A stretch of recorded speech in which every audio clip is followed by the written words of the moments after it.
What are we choosing to take on from people? Are we being vocal about our limits? Are we learning to set boundaries? And I think it's becoming real trendy to talk about these boundaries. But what does that even mean?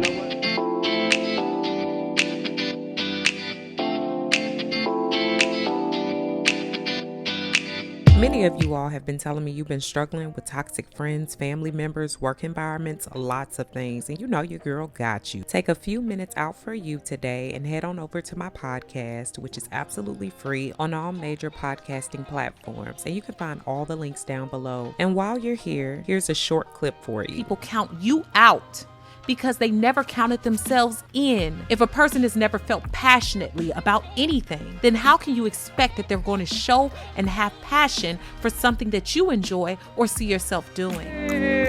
Hey, what is we doing? What's up, y'all? It's your girl, Dr. Nina and Jason. We taking a walk because it's the end of the semester and I just turned in my grades. I've been traveling, pretty exhausted. And one thing I have always tried to instill in you guys is the joys of self-care, right? We talk about self-care, don't we? All the time. One thing I'm learning in my life, because I take on a lot of things from other people, sometimes toxicity, bad attitudes, bad thoughts, bad beliefs, they wear heavy on me. And I think because a lot of people, here go this lady with these dogs she don't never be having. Listen, y'all, this lady, listen. We did a shoot, one of our first shoots I saw. This lady brought her big mother's dogs that she ain't got control of. And just like talking to her, you coming out this gate. So that even stressed me out. Cause she don't wash her legs. What? She don't wash her legs. I'm done. We ain't got no time for these people that ain't washing their legs. Right, No Jason? time. No Wash time. your legs. Wash your legs. You already in there. Why y'all not out here washing your legs? You got a toxic relationship with your body. Toxic, because that's what we talking about today. Because of what I do as a psychologist, as a good friend, as a good family member, whatever, I think people forget that sometimes that I'm human. And toxicity weighs heavy on me. I take it probably deeper than the average person. And that's not because I'm a psychologist. I think that's just because I'm an empath, right? Like, I'm the type of person that I really do care about the welfare of others. I really am kind. I really am concerned. And I know some of you all can relate to that. A lot of you all write me about the toxicity that you experience with your family members, with your friends and relationships. And I know a lot of it has taken me building boundaries. And so I really want to have a good conversation with you guys. Like, I didn't even expect to post tomorrow because I'm kind of taking some time to myself, but I knew that this was essential because it's been on my heart. Here recently, I've had a lot of people telling me about great things in their lives. And yeah, while I realize bad things happen sometimes, right? Bad things happen. And y'all know Jason, he's around a lot as my videographer, so he sees how some of these things affect me. It's not that I don't expect for people to report bad things that happen to them. You know, I love the good, but I expect the bad. So I understand that. But what I'm finding is that sometimes you can become a toxic dump. And you know what? I don't think people gauge where people are in that time. Like, you gotta be careful. I can't call you and be like, oh my gosh, I got all this stuff going on in my life, without first checking in like, hey, what's up, Nina, you good? How's everything going? Yeah. Because if you know me, you should know my temperament. So what happens is, when we're in our own mess, we want to dump our mess to somebody else, and we're not considerate of the residue that we leave with them.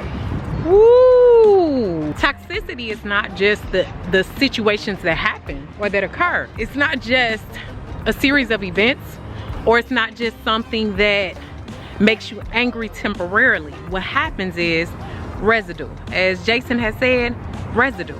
Sometimes there are toxic things that happen that even if I had no parts in the toxicity, not that you shouldn't tell your friends things that are going on with you, not that you shouldn't share those things, but you have to also be very mindful if you are the toxic one. If the only thing you have to report is negativity, you need to look at your life.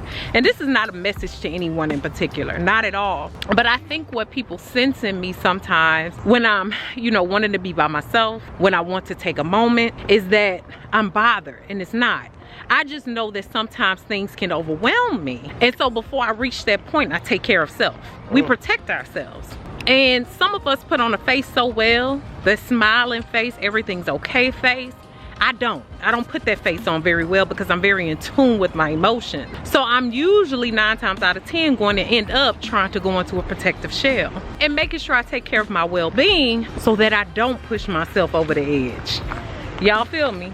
So Jason and I were talking about this today because I think with people like myself, with you, with other people we know that are basically taking care of so many facets of life, what happens is people forget that sometimes you need the rollback time. And sometimes you're the one that needs to take some personal time to self. That does not mean that people don't want to hear your problems. One of the top topics I get requested by you guys is to talk about toxic friends and family. But what we have to start looking at is, what are we choosing to take on? What are we choosing to take on from people? Are we being vocal about our limits? Are we learning to set boundaries? And I think it's becoming real trendy to talk about these boundaries. But what does that even mean? You know what? It's funny that you're saying boundaries. Turn the camera around, or you can just do it right here. You see what it says dog park?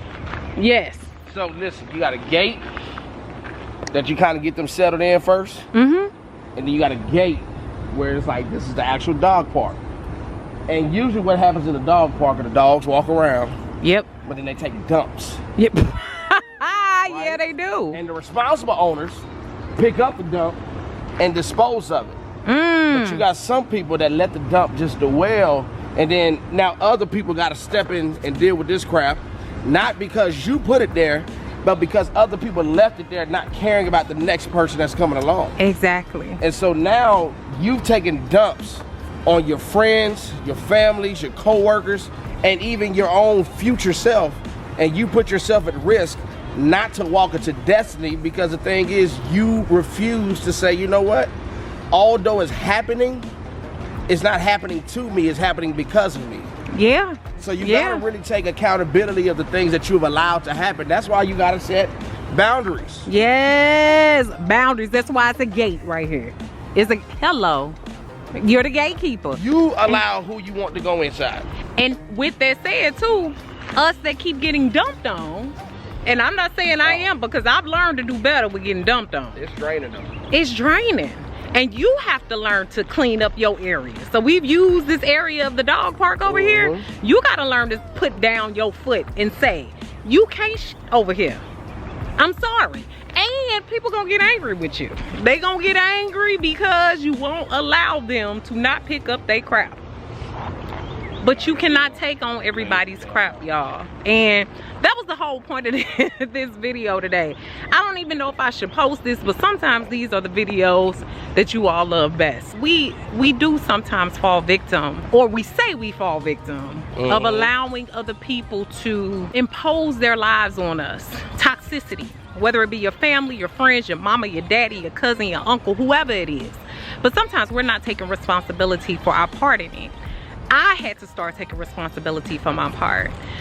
Even being a strong woman, even being a woman who believes heavily in helping others, even being a woman who loves others, cares about others, wants the best for others, I couldn't allow myself to continually take on the mess, the aggravation, the carelessness of others, because it'll only be a matter of time before you take on that same toxic perspective.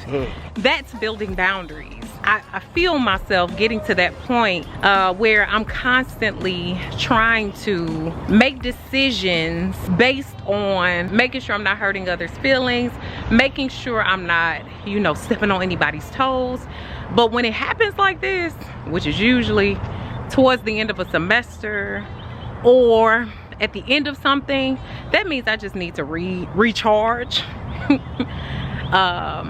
realign, reset, recover, because it becomes normal for you to take on the mess of others. So before we start calling people toxic, how much are you allowing people to dump on you? How much are you saying, hey, it's fine, come on over here, I'll help you? Because some of us, even though we don't know we do it, we do it.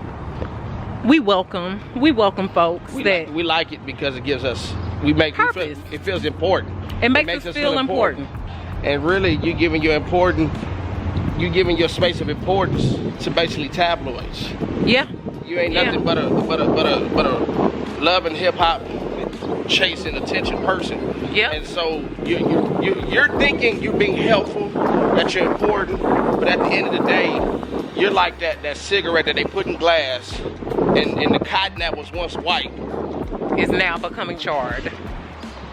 It's so true. Amen. Right? What we have to work on now is not determining just who's toxic in our lives, but how much toxicity we're willing to take on. And this is not just a check for y'all, this is a check for me and Jason, right? We've been talking about this today, and I think I'm at a good point in my life where I've learned to build boundaries, and I've gotten better about expressing myself, because what used to happen in the past is I would take on so much that I would become angry with people and they would never know why I'm angry. I'm one now who expresses very well in a very kind and gentle manner, like, hey, I just need a little time, let me think about this. And so I realize that I'm a lot farther than most when it comes to being eloquent with words that can help you get to a better place. But even then, you just have to be very careful and have a good cutoff boundary for yourself and for what you want for you. If you're saying you don't want a bunch of toxicity in your life, you can't keep sitting around listening to gossip. You can't keep sitting around listening to who did what and who shot John. You need to sit back, relax, and be in your own space. And some of us, instead of being willing to be alone, we'd rather be with the people that are only spewing hate, disregard for others, and everything that has happened to them. The victim mentality. And believe it or not, listening to that over and over and over and over again not only becomes old, but it prevents you from being your best self, because it's never going to promote you being anything better than a dumping ground. So in order to get out of that negative space, so it takes 16 positive affirmations for every one negative statement being told towards you. 16. So think about how much you take in that's negative. And that's the most powerful emotion on earth. Is that. And we talked about that earlier. We all got cell phones, we all got devices, but the moment you unplug it and begin to use it is the moment it begins to die. Instantly. It's just because negativity is doing what it's supposed to do. It drains you. It drains you. So it drains you, and you can never add a negative to a positive and get a number above where that positive already was.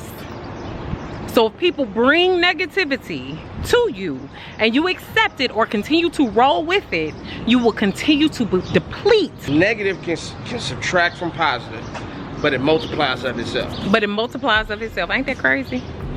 So if two negative people together, they fine. They having a good convention of negativity. But let you be positive and bring on those that are negative, you will never leave the way that you came. And that's why you consistently have to recharge yourself, and you consistently have to protect yourself. And that's something that I'm not just saying to y'all to do, that's something I'm working on too. That toxicity can weigh on you. There's a reason why I tell y'all to go to therapy. There's a reason why I tell you all to have a good circle of people that you can trust. There's a reason why I tell y'all to have a faith-based community. You have to have something that replenishes and restores you, helps you feel better about where you are, helps you to see past the things that are happening for you right now. If you continue to hang out with negative people who can't see past the negativity in their life right now, guess what? It's only gonna make you feel the same or even worse. We just told you, if somebody's already negative, they can only bring you down. They can really add to your positivity. It doesn't work like that. Numbers don't even work like that. What was your last podcast? Woo! Before that, protect your damn energy. Woo! Protect your damn energy. Have y'all listened to that on the podcast? I hope you have. And the last podcast was... It was so good. It was a good one. Get your confidence back and build your courage. Get your confidence back and build your courage. The only way you can do that is by replenishing and recharging. And that was one of the steps. One of the things is we don't even like being with ourselves. So we get mad at these toxic people, but because we don't have a sense of ourselves or when to tell people to step off, be it family, friends, relationships, whoever it is, fake friends as we call them, then we get mad at them. Who owns the land in which they are dumping on? Who has become the dumping ground? If that's you, then you need to clean it up and then set some rules for your courts. Not everybody deserves a chance to be in your space, especially if they're pulling away from the positive vibes that you have going on. And I'm not talking about these unrealistic positive vibes. I'm talking about the ones where you are just maintaining and you are becoming a stronger and a better person. You in life face ups and downs. But if you only surround yourself with those who dump on you, you become the very toxic person that you are seeking to get away from. And that's real. So while we talking about all these toxic fake friends and stuff like that, take inventory. Figure out where you are. I know I'm figuring out where I am. And I'm setting boundaries. So I hope y'all will join me in that same thing. And also joining, you know what I'm saying? Joining my boy over here, joining Jason. He over here. We've been talking about this all day. All day. All day. And you have to find friends. And I'm telling you this, you have to find friends that won't let you sit in your crap. Ooh. I can't bring toxic stuff to Nina or any of my good friends. It's like, okay, I hear you. But what's next? How are we going to fix this? What's the solution? The richest people are those who find solutions. So we're not just talking about in money. You want to be rich in family, rich in friends, rich in whatever it is that you desire. Be a solution, not a problem. Ooh, be a solution. Be a light and not a bush. Yeah. Okay? And those of you all who are in a toxic space, we're not shunning you. What we're saying is sometimes you need to sit by yourself and figure out why you're not coming up with solutions that actually lead to you becoming a more positive person. Staying where you are and not coming up with a way to get out of it is not going to help you or anybody else. And in fact, you're going to turn around and you're going to be the very thing that people want to be away from. Matter of fact, if you want to know if you're that person, ask yourself, everywhere you go, there's always toxic crap going on. If you're always there when toxic things are happening, 9 times out of 10, you're the one. You're the one, or your mindset is shot. Yeah, but we can change it. We can. And like I said, if that takes you learning how to be on your own and learning to be happy on your own and learning to accept yourself where you are and being aware of those times that you do become toxic, then do that. We got to do better. And I even need to sit my butt down and just... It's Mental Health Awareness Month. Mental Health Awareness Month. I think one of the biggest reasons people are mentally disturbed is they don't know how to just shut stuff out. Yeah. Like you gotta rest. You gotta protect your space. You gotta protect it because you already have your own internal battles. Yeah. And you can't allow people to come in and leave something in you that wasn't originally with you. Especially when it's taking down your positive energy stores. A lot of y'all walking around with all these battery chargers continually being depleted. Exactly. Ain't no reason why you got all these battery chargers and your phone always on empty, on dry. And you got to check yourself and figure out if you're putting yourself in these situations. Some of you all that write me about these toxic family members, you choose to continue to roll yourself and wrap yourself right up with a mess. And even if they live in the same house with you, there are ways to protect and guard yourself. My pastor said something so dope. The best way to get rid of old people, especially if they're not good for you, is change behavior. Ooh. Begin to change the mindset. As a man thinketh, so is he. And so when you begin to digest different things, you're already on YouTube. So while you listen to Dr. Nina, go listen to Dr. Caroline Lee. Go listen to Bishop T.D. Jakes. Go listen to people who can pour things into you and be okay with being convicted. Be okay with saying, you know what, maybe I ain't got it all together. That's the best thing I can give you. But when you change, they change. Yep. And the good thing about them changing is, Drake said no new friends. Forget all that. Get to know new friends. Because your circle is either going to choke you or it's going to enhance you. It's going to choke you or enhance you or take you higher or bring you down lower. And some of us are so used to being brought down by people and being the savior, we've accepted that that is our only way to function. And it's just not. And we hope to leave you and we hope to leave y'all with some great words. We hope that this has been beneficial to you guys. This wasn't even supposed to be a video today, but I just felt the need because so many people continue to ask me about this toxicity. But hopefully this helped. Make sure that you comment, share this video with someone who can use it, and subscribe. And listen, take notes. Take notes. Take notes. Write this down. Stop trying to carry it on your own. You can't, our memory ain't that good. It ain't. So thanks so much for watching, guys. Beautiful brown baby doll. Peace. Special thanks to Jason Bowie of Trinity Media Solutions for co-producing and filming today's video. His information can be found down below in the information section. Thanks so much for all the love and support over on my new website. If you haven't already, go ahead and check it out and join me for new ways to interact with me, giveaways and prizes, weekly emails, as well as my free 8-day supernatural video course, which is free when you sign up.